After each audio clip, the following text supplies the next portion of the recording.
Welcome to another episode of Debatable with your hosts, Nina and Kyle. I'm Nina, I'm Kyle. and for today, we're going to talk about a phenomenon a lot of us have been seeing this quarantine: hustle culture. So I guess the first thing that you can ask is debatable. I mean, this podcast, is it part of our hustle? Because people think that it is part of our hustle. Like I was talking to my friend the other day about like, oh, I have a job opportunity and I don't know how much I should be asking for. And my friend was like, oh, you have to compare it to how much you're earning from Debatable, which is your main source of livelihood. And I was like, oh, no, it's actually not the main source of it's not a source of livelihood at all. Not at all, not at all. Yeah. So other people say like, oh, so it's a side hustle then because your main hustle is law school. I'm like, no, it's not even a side hustle. It's not a hustle at all. We're not earning anything from the podcast. We want to keep it as free as we can for as long as we can. Especially now we're entering our third year. We still want to keep the freeness going. Everything we do to earn revenue, like we used to sell stickers before we had Debatable open, we don't consider that as part of our hustle. That's just us trying to keep this podcast as free as it can so it can connect to as many people as possible. So we hope that you guys listening at home can keep supporting us in these kinds of projects. There are certainly more projects that are to come. We hope that you support them as well. So if Yeah. that's not hustle, then what is hustle? Yeah, so the definition of hustle culture or a hustle just means going in your maximum capacity in your professional affairs. So you grind, quote unquote, so you can make a living and earn that money or that sweet bread. So right now, a lot of people sort of idolize this hustle and this grind and whatever other synonyms they call it. And that might be hurting us more than you think. Yeah, I get that because I mean, we can talk about burnout in a different episode, and we do have a lot of things to talk about when it comes to burnout. Mm-hmm. But I guess that I feel bad whenever people talk about hustle culture because, as it stands, we don't really have that kind of hustle right now. And a bunch of self-help books, self-help books have been telling me to just work hard, in order to get that dough. But I feel like hustle culture is basically the repackaged and globalized version of basically the lie that is the American dream. And before you had comedians like George Carlin saying like that's why they call it the American dream because you have to be asleep to believe it. And Mm. right now they changed it. It's not really a lie anymore. It's not a dream. It's something that you can actively work or hustle towards getting. So there's this lie of meritocracy, the idea that hard work always leads to success. It never talks about, especially self-help books, they never really talked about how, the system is rigged. Like you didn't have to work that hard to get a living wage, but you have to because the system dictates that you have to be paid less than the value of your labor. Whoa, Marxist agad tayo. Oh, But like, wow. yeah, so it's all of that together. It's the self-help, it's the YouTube ads, it's the Insta posts, being girl boss, being self boss, hashtag hustle, all those hashtags that you get from self-help Twitter or whatever, they all form part of this hustle culture. And surprisingly, when you read articles about people who like made themselves CEOs, they never really talk about the fact that they come from money. Like a lot of them already come from money. And you mentioned this already in passing, but it's my favorite pastime actually to read people's biographies and then find out, okay, what did you have going for you? What was your first foot into this life of luxury? Because no one really gets there without some backup, like some sort of support that already exists in their lives. But of course, there are instances where people really do go from rags to riches, but that's very rare. That's super, super rare. But I guess the mindset of hustle has affected all of us, even if it doesn't apply or doesn't succeed for all of us. So the next question would be, now that we know what hustle culture is, how does it affect people normally? Yeah, so I would like to add before we go there that even if you're talking about rags to riches story, besides the fact that they're very rare, even those stories are largely based on luck. Like they probably exploited a certain opportunity that came their way, but they didn't work hard to get that opportunity, like the initial opportunity was something that was arbitrarily afforded to them some way or somehow or another. And sure, they could have worked hard to, truly make the best out of that opportunity, but the fact still remains that a lot of it is based on luck. So again, how does it affect people normally? Um, I think that a lot of people actually lose time for themselves, for their social life, etc., because of this mentality that you always have to hustle. So I recently learned that the term salaryman that I keep seeing in anime, because like those isekai anime where the main character gets transported to another world. Mm-hmm. Usually, there are people who are not in education or employment or training, or they're salarymen. So for the longest time, I was like, "What are salarymen?" And apparently, salarymen is just a generic word that's used to describe people who work really, really long hours, additional overtime, prioritizing work over all else. And like it doesn't really describe what they do. It just describes as a term the attitude to prioritize work over all else. And it's an expected career choice for young men, and anything else is a failure, not just to themselves as people, but also to their families. And it's gotten really bad. Like a lot of people die from overwork. The Japanese even have a term for it. It's called karoshi, literally meaning overwork death. So we have talked in the past about. So I don't know if this was in the podcast, but we have for sure talked about this thing in language where the more a phenomenon happens or the more a phenomenon is valued in a particular culture, the more words they have for that. So we have a bunch of terms for rice. Mm-hmm. So the fact that they even have a term for overwork death really tells us and paints a picture of how bad that situation is in that country. Like they have tried to create laws that literally limit how much a person can work, but they still keep trying to break those laws. Like Toyota, of all things, a corporate entity, wants people to keep the overtime to less than 360 hours a year, but they still break that. So it's really bad. And according to the International Labor Association, like there are four typical cases, and most of them like people can work 110 hours a week and die in their mid 30s.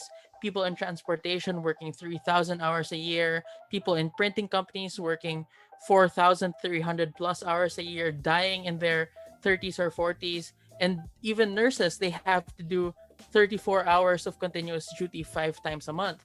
So, like, that is crazy. And you'd be surprised to learn that Japan doesn't even have the highest number of working hours in a week or in a year. It's actually Mexico, but you don't see a lot of statistics for it.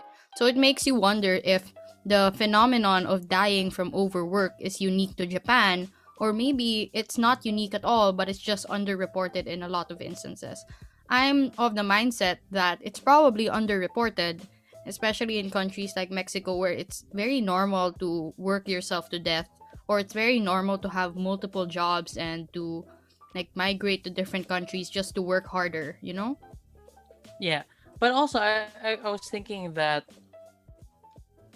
there have been studies that found that, to be fair, people who are richer tend to work longer and longer hours as well. And so, like, this might be evidence that says, well, you can make it if you just work hard enough, but it doesn't really tell you the flip side about what they're losing because they work so much. Like, it is perfectly fine, I think, for people to get a sense of dignity and fulfillment within their careers, but if it actively destroys their health, like again, in Japan, like, and in other countries in East Asia, right, we have noticed that after very long working days, instead of just going home and resting, a lot of them feel compelled to go out and drink or hang out with their coworkers as well. So what I found in my research is that they do that in order to keep minimizing the distance between themselves and their work. Oh, that's horrible. That sounds horrible. But that's like not even considering the fact that we are currently in a pandemic.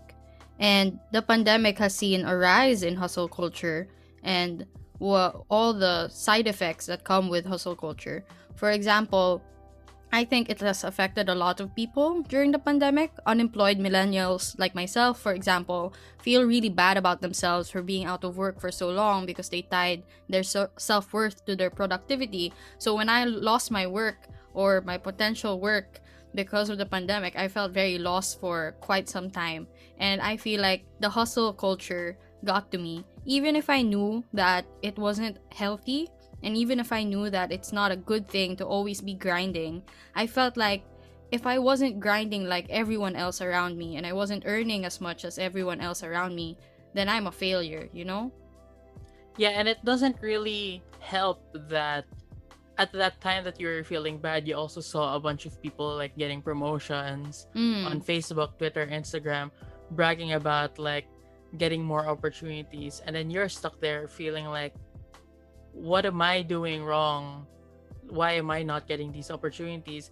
And I feel that way too. And I feel like the hustle culture makes it so that not only do you feel compelled to work, it also makes you feel compelled to share your work achievements and sort of hype yourself up. Because if you don't hype yourself up, how can you get the validation of like, oh, your hustle is so good, right? Mm. So I feel like it just really hurts a lot of people, like intentionally or unintentionally. I think the hustle culture really affects people's mindsets.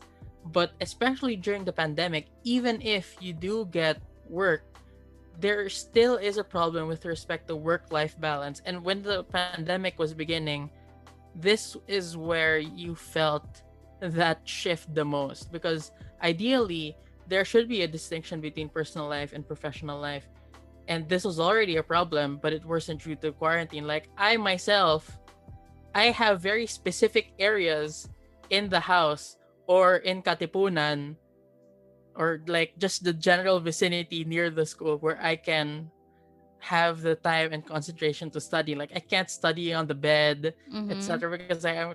So now I'm forced back into my home, and now I have to find new study areas. I don't know how. And Mhm. people told me, okay, people told me to just find a corner in your house, dedicate it to work, and do not go to that place unless you are working. But the thing is, everyone in my house is so active. They move from one place to another. So like I can't have any corner for myself. Like you've been to my house, you know how my family is. Mhm. Everyone has like their own particular corners, and we move from one corner to another. Like my mother is in the corner next to the dining table, and my corner is near the sofa, and sometimes we switch for some reason. Sometimes people just sit on the stairs. It's chaos. And it's much worse because like my setup right now is I wake up from the bed literally behind me. I crawl to this chair, sit down, and either study, watch a movie, or work or record. And it's great. Where's the balance? Where's the distinction? I also have that problem. I mean, you know my room. Well, you guys, you listeners don't know my room, but Kyle knows my room. And my table is literally in front of the bed. So my day is just crawling out of bed and also just sitting down and doing whatever. So it's gotten worse significantly for a lot of people during quarantine, especially regarding emails. Apparently, Americans look at their emails so much during the day and they look at it during night as well, which is strange for a lot of different cultures.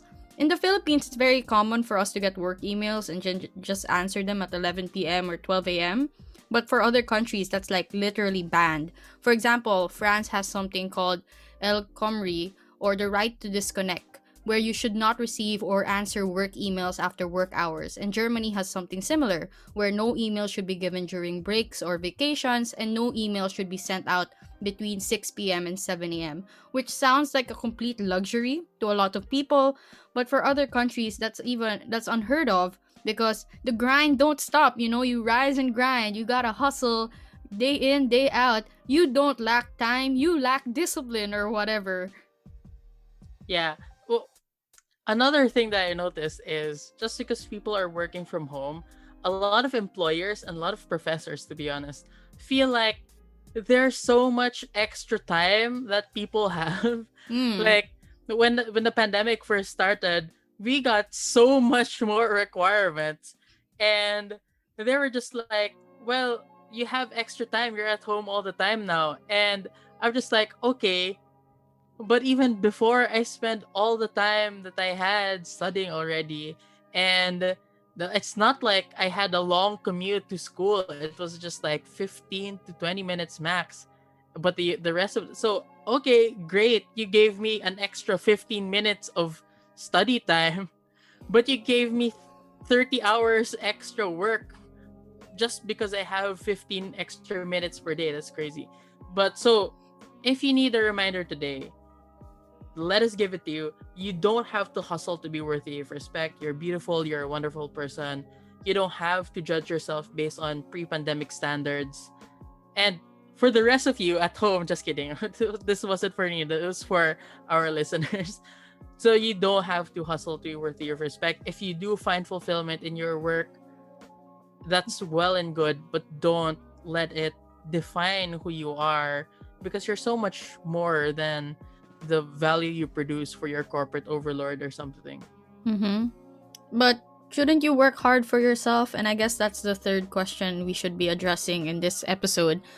And I feel like this is where it gets a bit more debatable because hustle culture isn't all bad, right? Sometimes you do need it. Given circumstances, there might be a necessity to hustle just to sustain a living. Like COVID has made it hard to maintain work. COVID has made it hard to even find stable work to begin with. Even outside of COVID, the economy hasn't been too friendly to the middle class who have to work multiple shifts just to pay rent and other bills.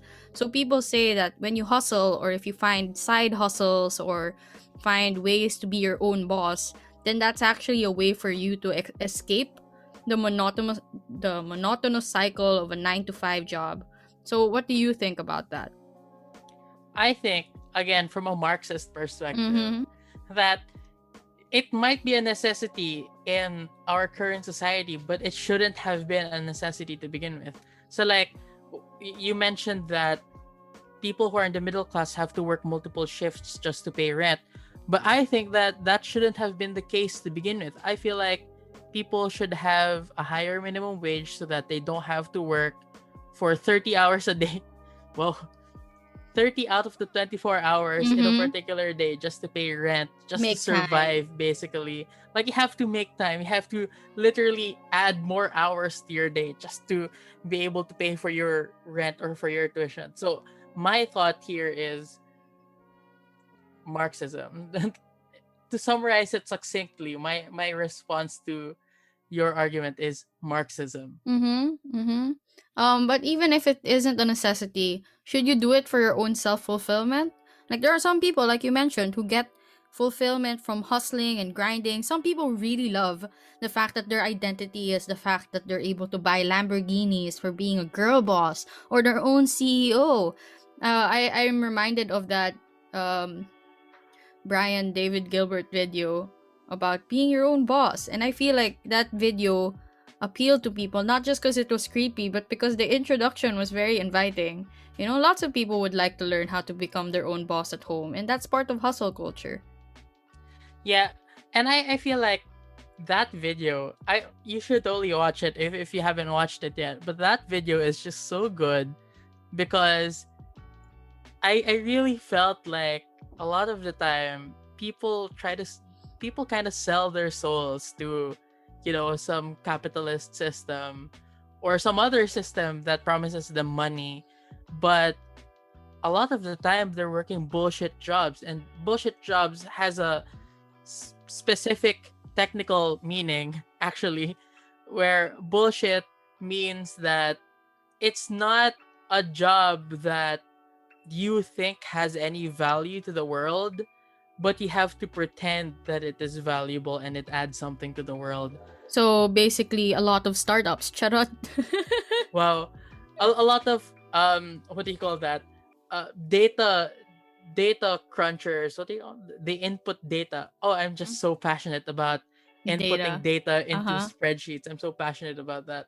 But I think that to answer, like, Should you do it for your own self fulfillment? I think it actually quite depends, because we have talked a lot in the past about a coerced choice or a manipulated choice, where you feel like it is your own choice, but it's actually just an adaptation to a particular society or particular like oppressive system. And feminists talk about this a lot, but perhaps you can talk about it here. Do you really want to do it? Do you really feel fulfilled because of your work? Or do you just want it because capitalism has told you that you should want it? Capitalism has told you to attach your worth to a monetary figure. And this is where it gets kind of toxic, because a lot of people brag basically about just how busy they are. Like, just the other day, I felt compelled to brag about how busy I was. But then I realized, I shouldn't brag about this because I hate it actually. The only reason why I'm bragging is because I know that another person would like to be busy, even though I myself hate being busy like this. So even if I am aware about the toxic effects of hustle culture, I still feel compelled to brag about it.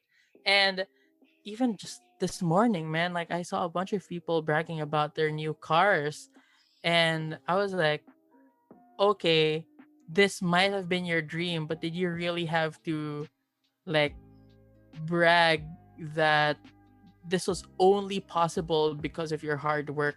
Because I know the person, and I'm like, no, this is not just your hard work, your trust fund baby. You Mm-hmm. probably got, yeah, exactly. So it's kind of difficult because in a lot of cases, people who are most likely to brag about hustle are the people who hustle the least, right? I think Sometimes, that's called flex culture. That's another thing, but it's very very similar to hustle culture, and it's basically a sibling of hustle culture because no one wants to hustle if they don't get to flex in the end. yeah. But to be more sympathetic, I try to be more generous. Sometimes people do the flex. They say they hustle a lot to say that they're improving. And that's good, I think. Sometimes people do it to find sympathy. But however good the reasons might be, I don't think that it should be normal to basically brag about how you're being overworked to a point where it's no longer healthy for you. Mm-hmm. I agree. I agree.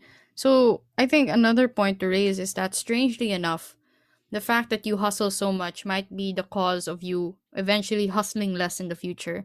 Because I do know a lot of people, for example, who hustle a lot at the beginning and then they fall mentally ill or get physically sick, that they're no longer to do the work properly and they eventually get burnt out. And sometimes that burnout is permanent or really damaging, for example. I would consider myself one of these people. Like in high school, I really did hustle a lot in the context of schoolwork. Like I was always busy, I always gave myself a lot of work. And now I have a condition, I'm on medication now, I go to a therapist. And I feel like part of that is because of all the hustling I did when I was younger. So I guess advice to everyone who's listening, and I'm not afraid to share my experience because I think that it would be important for others to learn from it. Don't overwork yourself. There's no real reason to overwork yourself. Principally speaking, it's a bad idea, but pragmatically speaking, if your goal is to end up with more money in the future, then do yourself a favor and take breaks because that will lead to more productivity in the long run anyway. Yeah. And I think that can lead us to our final point today, which is hustle culture discriminatory? You have said that hustling was bad for you because it worsened an effect of a condition that you have. But I think it's also worth saying that a lot of hustle culture is very competitive and implicitly ableist. So you were saying earlier that you have too many excuses, you lack discipline, but for a lot of people, it's not really just, excuses or the lack of discipline. It's the fact that they can't really help but not be productive at certain points. Or if they do try, it's not their fault if, like, they just can't handle it. And I remember you were telling me just a few days ago, like, you were asking me, how could I get so productive so easily. Like it's a switch. And the thing about me is, if our listeners don't know, I am not productive at all, except when I am productive, I'm very productive. So it's a switch for me. But for Nina, she was telling me that it's more difficult for her to maintain that sort of Flow. rhythm Yeah. or that flow. Yeah. Yeah, so you see a lot of memes, especially during quarantine, that say, "You're home all day now. If you didn't write a book or you didn't find the answers to the universe like all these other people and all these famous people, then that means you didn't lack time. You lacked discipline." No, Greg, I lacked serotonin. No, I had to work other jobs and couldn't focus on my own career and become a girl boss. I'm sorry that I don't have what it takes to be a girl boss. So I really think that the hustle culture community, if there is a community, is very discriminatory to those who have different circumstances than being a trust fund baby or being someone from a privileged background. And you don't see a lot of people who are actually working hard saying that they are part of hustle culture. Like, strangely enough, the people who I think are personally the ones who really are part of hustle culture, or those who truly hustle because they work multiple jobs, they're the ones who aren't bragging. They're the ones who aren't saying that they're hustling, right? If you notice, that's a weird trend. Like, those who like to brag are those that don't do the work much. Yeah, I'm thinking of several examples, and like they're friends of ours, so I don't want to name drop them. Well, I'm fortunate not to know who you're referring to, so probably I don't see them that way, or I've just luckily not encountered anyone that I dislike because of that or whatever. No, but 100% you know them. It's just that because they're doing it for themselves and they're not bragging about it, it doesn't make them unlikable or anything. Well, I guess again, it all boils down to what kind of hustler are you? Are you the kind of hustler that hustles because it makes you better than everyone? Or are you the one that hustles because of self improvement? Because I think a lot of hustle culture is discriminatory because it demands other people not to hustle, right? To be a successful CEO, you need people who are not succeeding. But I guess that's just a critique of capitalism in general. Like, whoa, more Marxism from us. At this point, we should just make this a Marxist episode. But you get what I'm saying, naman. It always was a Marxist episode. It always was. It's like it's that astronaut meme. Yeah, it is definitely the astronaut meme. But I'm thinking, like, I feel like a lot of our listeners would feel called out by this episode. And look, if you're one of those people who felt called out by this episode, don't worry, because we are part of that group of people who we just called out. Okay, we aren't exactly, principally pure here. We also wanted to hustle, and we are also trying to call ourselves out for this. So we are using this episode as sort of a way to meditate on our own limitations and say why we're worthy despite those limitations. So if you feel called out, perhaps you should also start, you know, examining yourself, because a well-examined life is a life worth living. Or a life Socrates said worth that. grinding for, as Instagrammers say. But that's it for this episode. I think that we have a lot to think about. There's a lot to discuss amongst yourselves if you want. And there's a lot to reflect on because hustle culture is all around us. We're part of it. So long as you're working, you are to some extent hustling. Unless you choose not to work and are free from the capitalist system, then I envy you. But sadly, things cost money, and I don't blame you if you're just doing what you can to buy, I don't know, the next book you want to read or the next character you want to get in Genshin Impact. I won't judge you. I mean, I wouldn't do that, but I know people who would, and that's valid. Okay, that's it for this episode. Thanks for listening. I can't relate to the Genshin Impact stuff. A lot of people would. Kyle is just an outlier. Okay, bye. Bye bye.